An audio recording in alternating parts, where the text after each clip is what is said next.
IMF کے بعد ایشیائی ترقیاتی بینک کا بھی 3 برسوں کے لیے $6 ارب فائننسنگ کا اعلان۔ ADB حکام کے مطابق سال 2025 کے دوران $1 ارب 85 کروڑ سے زائد فائننسنگ ہوگی۔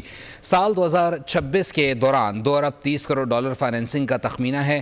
2027 کے دوران $2 ارب 25 کروڑ کی فائننسنگ کی جائے گی۔ 3 سال کے دوران $2.8 ارب کی رعایتی فائننسنگ فراہم کی جائے گی، جو کہ صحت، تعلیم، کلائمیٹ اینڈ ڈیزاسٹر کے منصوبوں پر خرچ ہوگی۔ ADB financing resource mobilisation, exports promotion کے لیے خرچ کی جائے گی۔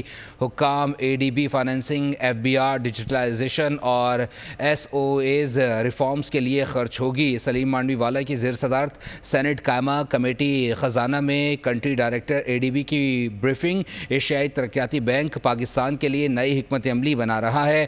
کنٹری ڈائریکٹر ADB نے کہا کہ ایشیائی ترقیاتی بینک نے پشاور BRT کو فائننسنگ دی تھی۔ سینیٹر فاروق ایچ نائک نیب نے BRT منصوبے میں کرپشن کی تحقیقات کی ہیں۔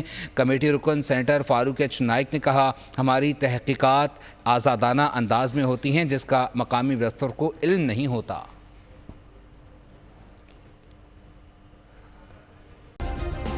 سبسکرائب کریں اور بیل دبائیں تاکہ کوئی خبر رہ نہ جائے۔